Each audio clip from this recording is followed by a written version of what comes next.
इदम श्री सद्गुरुवे नमः। जन्म शताब्दी पुस्तक माला 88 डे 6।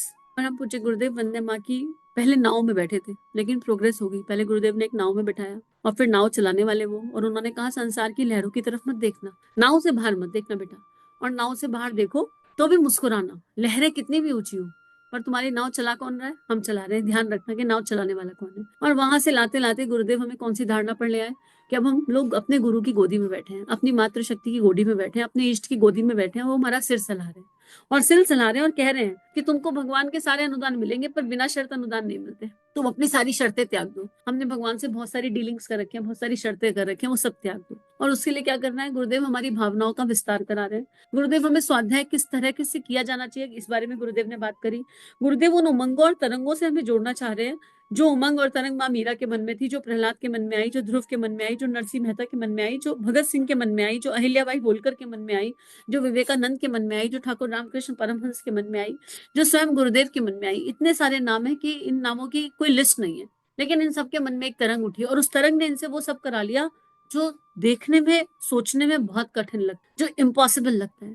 गुरुदेव हमें उन तरंगों से जोड़ना चाहते हैं और हमें कुछ भी करने की आवश्यकता नहीं। बस अपने आप को ना ध्यान करें, नेत्र बंद करें और ये भाव करें कि गुरुदेव माँ सामने बैठे। जो भी हमारी गुरु शक्ति है, आप जिस भी शक्ति गुरु तत्व में बिलीव करते हैं, और भाव करें शरणागत हो गए। शरणागत होने के बाद अपने मन की जो भी दुर्भावना है वो साफ साफ साफ साफ निष्कासन से, सच्चे दिल से उनसे रख दीजिए।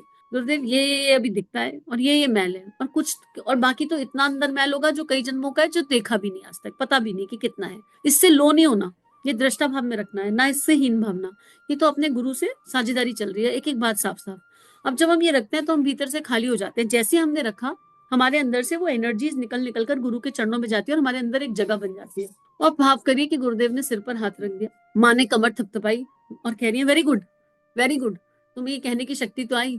और जब गुरुदेव ने सिर पर हाथ रखा तो उनकी हथेलियों से दिव्य प्रकाश किरणें निकली, प्रेम का दिव्य स्रोत निकला, शक्ति का, ब्रह्म बल का, आत्म बल का एक स्रोत निकला और हमारे सहस्त्रार से सीधा हृदय में गया। और पीछे से मातृशक्ति ने हमारे हृदय पर, हमारी कमर पर जो हाथ रखा है, बैक हार्ट चक्र है वो, वहां पर हाथ रखा और माँ के हाथों से करुणा संवेदना की तरंगे, लहरें निकली, भाव संवेदनाओं की गंगोत्री निकली। और ये माँ और पिता परम पूज्य गुरुदेव और वंदे माँ की ये ऊर्जा हमारे हार्ट पर जाकर मिल गई और हमारे हार्ट में एक दिव्य सविता प्रकाशित हो गया, प्रेम का एक ऐसा दिव्य शक्ति पुंज प्रकाशित हो गया। और इसमें इतना प्रकाश है जो हमारी सारी नसों में बहने लगा, सारी नाड़ियों में बहने लगा, सारे कोशों में चला जाने लगा, तीनों शरीरों में बहने लगा और पूरा शरीर एनर्जेटिक हो गया।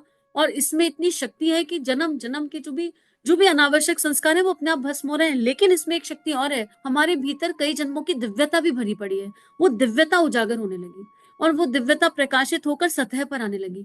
और इस धारणा के साथ स्वाध्याय, इस धारणा के साथ जप, इस धारणा के साथ जीवन जीकर देखिए और ऐसा आनंद होगा, ऐसा आनंद होगा। केवल 5 मिनट का जप, 10 मिनट का जप बोल कर देख लीजिए। कुछ नहीं तो नहीं होता मन में तो बोल कर करिए, उपांशु करिए, कर देख लीजिए। कोई चिंतन स्वाध्याय बिना धारणा के ना, ऐसी दिव्य धारणाएं गुरु कृपा के बिना मिलती भी नहीं है। ये अपनी कल्पना से नहीं आ सकती ऐसी धारणाएं, ठीक है। और जब आप इस यात्रा पर चलेंगे तो आपको नित्य नवीन धारणाएं मिलेंगी। और कई बार कोई एक धारणा लंबे समय चल जाएगी, 4 दिन 5 दिन, जब तक उसका पर्पस पूरा नहीं होगा। जिस पर्पस से परमात्मा ने वो चित्र हृदय पर, नेत्रों में अंकित किया, इंद्रियों में अंकित किया, जब तक उसका पर्पस पूरा नहीं होगा तब तक वो धारणा चलेगी। और ऐसे भगवान से सूक्ष्म से कनेक्टिविटी स्टैब्लिश होती है।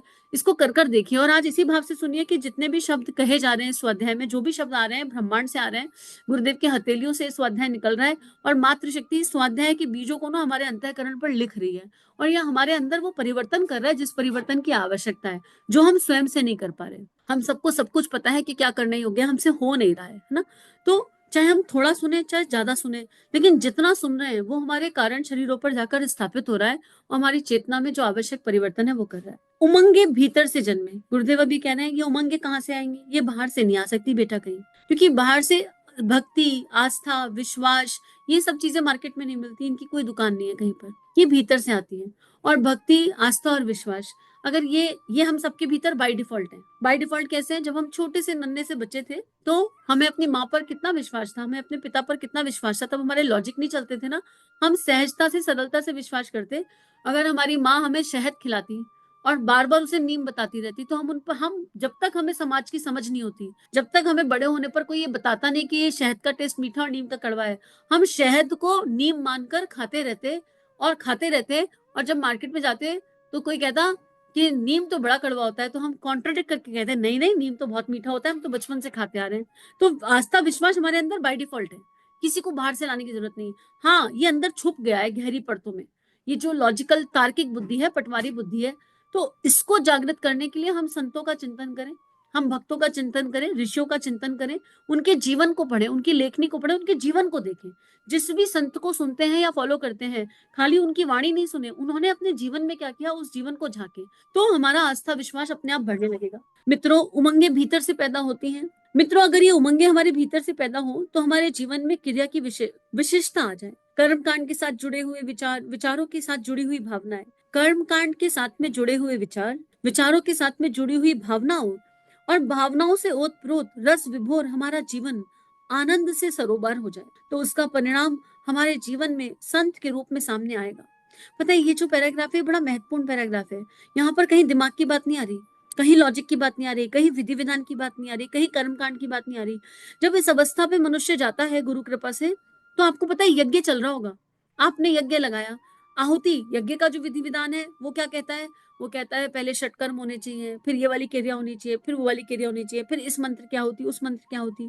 लेकिन इन भाव संवेदनाओं में जाकर भगवान ऐसे ओवरटेक करते हैं कि कई बार आप मंत्र ही भूल जाओगे और आप केवल बस जय गुरुदेव कहकर आहुति लगाकर उड़ जाओगे। और जय गुरुदेव लेकर आपने 108 आहुति लगाई कि आपने 1008 लगाई, आपको ये भी नहीं पता होगा। कई बार केवल एक राधा नाम से, एक कृष्ण नाम से आहुति लग जाएंगी। कई बार कोई मंत्र ही नहीं होगा, केवल बात करते करते बस मुझे गुरुदेव आप पे बहुत प्यार आ रहा है, जय और आहुति।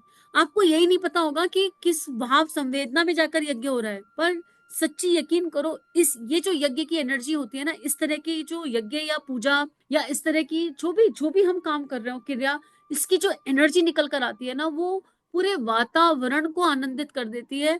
और वो आपका बस नहीं होता उस पर, ये यज्ञ आप कोई करा रहा है, जैसे अजपा होता है ना, ऐसे ये पूजा अब हमसे कोई करा रहा है, हम स्वयं नहीं कर रहे। इस पूजा का समय, इस पूजा का कर्म, इस पूजा का क्रियाकांड, इसका विधि विधान सब कोई सत्ता निर्धारित करती है। उन भाव संवेदनाओं की गुरुदेव बात कर रहे हैं। और होता क्यों है ये सब? टेस्ट करने के लिए। जब तक हम स्वयं को छोड़ते नहीं, और भावनाओं की इस गंगोत्री में उतरने के लिए सतोगुण से चिपकाव भी छोड़ना पड़ता है, सही गलत उचित अनुचित इससे चिपकाव भी छोड़ना पड़ता है। यज्ञ करने बैठे हैं यज्ञ कुंड पर, तो हम यज्ञ करने बैठे हैं अपनी आत्मा के परिष्कार के लिए। अब उसमें आया आचमन, हमने देखा कि बाजू वाले ने आचमन में राइट हैंड जल जो है लेफ्ट की जगह राइट में और लाइट की जगह लेफ्ट में ले लिया, तो हम अपना आचमन भूलकर उसको बताने लगे कि तुमने गलत किया। तो हमने यज्ञ नहीं किया। सत्य ये है, आप पूरे यज्ञ में बैठ जाओ तो आपने यज्ञ नहीं किया। हमने, क्योंकि हमने जिस एनर्जी से बताया उस एनर्जी में दोष था, ये गलत है, इसको सही करवाएंगे। इस एनर्जी से हम किसी को सुधार ही नहीं सकते। द राइट एनर्जी क्या है कि ये सामने वाला इतनी श्रद्धा से विश्वास से यज्ञ कर रहा है, अगर इसे सही विधि पता चल जाए तो इसकी भावना कितनी दिव्य है, तो शायद इसका मंगल हो जाए। पर हमारे मन में उस समय ये भाव नहीं आता, हमारा मन सीधा जज करता है ये गलत है, और गलत है तो इसको सही करना है। क्यों? क्योंकि जड़ एनर्जी ये कहती है कि हम सब यज्ञ कर रहे हैं, यज्ञ में एक जने ने भी गलत किया तो सबका यज्ञ बिगड़ जाएगा। यहाँ ना प्रेम है ना संवेदना है, सच पूछो तो यहाँ कर्मकांड भी नहीं है। यज्ञ तो बहुत दूर की बात है, दोष के अलावा कोई दृष्टि नहीं है। और यही सामूहिक पूजाओं में, यही हम पूजा पाठ में करने लगे हैं, करते आ रहे हैं। आप लोग शायद ना करते हो, पर ये हो रहा है, ये एक बहुत कॉमन एनर्जी है। गुरुदेव इन सबसे बाहर निकाल कर ले जा रहे हैं, उस अंतर जगत की यात्रा में ले जा रहे हैं, उस अंतर मन की यात्रा पर ले जा रहे हैं, जिसको केवल गुरुदेव ही एक्सप्लेन कर सकते हैं। उपासना समर्पण योग के कभी लास्ट के चैप्टर पढ़कर सुनिए, 8 9 10 चैप्टर पढ़िए, ऐसा लगेगा कि गुरु के अलावा, परम पूज्य गुरुदेव के अलावा और कोई एक्सप्लेन नहीं कर सकता। इतना भाव भरकर गुरुदेव ने उनमें लिखा है और इतना गहरा ज्ञान लिखा है। अब गुरुदेव यही कह रहे हैं कि जब आप इस तरह भावनाओं में सरोवर हो जाएंगे, तो फिर आप देखिए आप संत बनते हैं कि नहीं, फिर देखिए कि आप ऋषि बनते हैं कि नहीं। ऋषि मतलब डिसिप्लिन और संत मतलब करुणा का स्रोत, स्वयं करना, पूरी करुणा। फिर देखिए कि भगवान का अनुग्रह प्राप्त होता है कि नहीं। ये सभी चीजें आपको प्राप्त होती चली जाएंगी, पर शर्त यही है कि आप अपने आप को, अपने जीवन को, अपनी विचारणाओं को, अपने चिंतन को, अपने लक्ष्य को, अपने आदर्शों को इस लायक बनाने की कोशिश करें जैसे कि संत के होने चाहिए। एक एक जगह अपने शब्द आया, अपने ऊपर काम करो, अपने ऊपर काम करो, अपने ऊपर काम करो। हम अपने को छोड़कर पूरी दुनिया पर काम करने को तैयार, पूरे संसार, पूरे परिवार को बदलने को तैयार है, पूरे संसार को बदलने को तैयार है, बस अपने पर काम करने को तैयार नहीं है।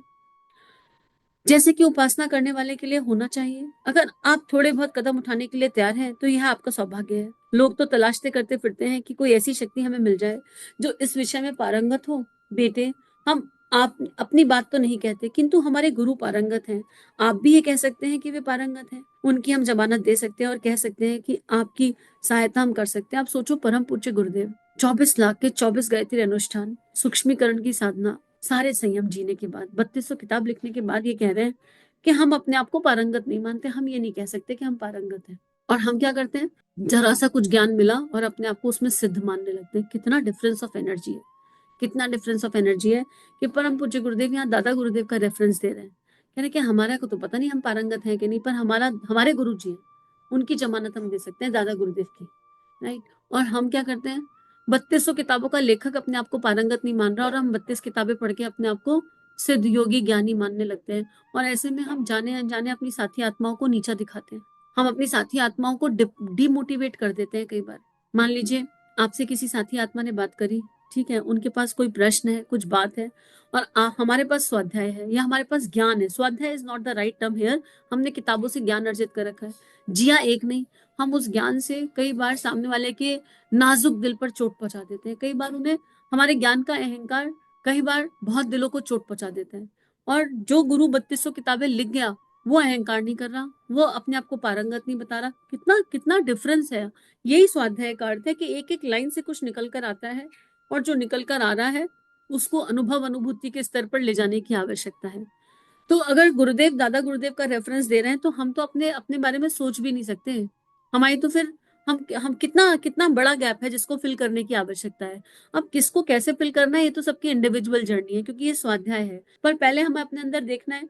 अगर हमें लगता है कि ये हमारे अंदर है, कहीं ये विकार दिख रहा है, तो इसे गुरु चरणों में अर्पित समर्पित करेंगे और फिर इसके लिए तपस्या करेंगे, प्रायश्चित करेंगे, जप करेंगे, नाम जप करेंगे और शरणागति के साथ पुकार करेंगे। अब तुमने दिखा दिया तो तुम संभाल लो। और अगर विकार दिख ही नहीं रहा तो इसको एक साइड रखेंगे, इस वाले टॉपिक को, इस वाली बात को छोड़ देंगे।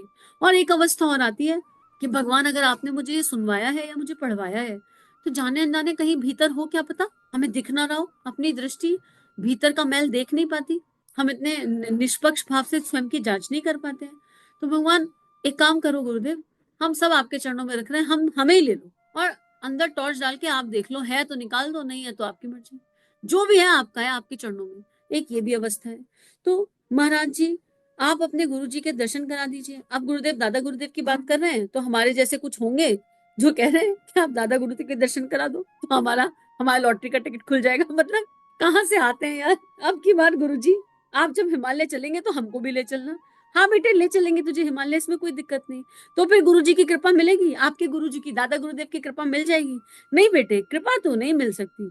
क्या फायदा फिर हिमालय जाने का, फिर क्या फायदा करेंगे। बेटे पहले तू विचार कर कि कृपा का वादा तो मैं नहीं कर सकता, मैं तुझे ले चल सकता हूँ, मैं तुझे दिखा भी लाऊंगा, पर दिखाने के साथ साथ यूं कहिए कि मुझे कोई वरदान या आशीर्वाद देंगे, नहीं देंगे तुझे बेटे, तुझे नहीं देंगे। इसलिए नहीं देंगे कि तू वरदान और आशीर्वाद को हजम नहीं कर पाएगा। वरदान को हजम करने लायक तेरी स्थिति नहीं है बेटे। अगर हम वरदान को हजम करने लायक स्थिति पैदा कर लें तो घर बैठे हमको अनुदान मिल जाते हैं। हमें कहीं हिमालय पर जाने की आवश्यकता नहीं है। अगर वरदान हजम करने लायक स्थिति हो, ओवर ईटिंग की बीमारी हो चुकी है हम लोगों को हर चीज में, हमसे पछता तो है नहीं और हमको चाहिए सब, तो हम यहीं पर इस स्वाध्याय को रोक देते हैं, गुरु चरणों में अर्पित समर्पित करते हैं और गहराई से अपनी कॉपियों की जांच करते हैं कि हमें भगवान से क्या क्या चाहिए, क्या ढूंढ रहे हैं हम। अगर हमारी एनर्जी में कहीं रेस्टलेसनेस है तो हम कुछ तो ढूंढ रहे हैं। ये क्या ढूंढ रहे हैं, बस ये हमें पता चल जाए तो सारी समस्या का समाधान हो जाए। तो सभी को प्रणाम, सभी अपना ध्यान रखिए और नियमित ध्यान करते रहिए। इदम श्री सद्गुरुवे नमः। इदम श्री सद्गुरुवे नमः। चलो गुरुदेव के सपने सजाने की शपथ लें। युग दृष्टा, युग ऋषि, परम पूज्य गुरुदेव की लेखनी जन जन के जीवन को प्रभावित कर सकती है, जन जन का ट्रांसफॉर्मेशन कर सकती है, हर किसी को परमानेंट आनंद की तरफ ले जा सकती है। इस कार्य को करने में हमें आपका सहयोग चाहिए। अगर ये वीडियो आपको कंट्रीब्यूट करते हैं तो इन्हें विश्वव्यापी बनाने में हमारी सहायता कीजिए। चैनल को लाइक कीजिए, सब्सक्राइब कीजिए और शेयर कीजिए। इदम श्री सद्गुरुवे नमः।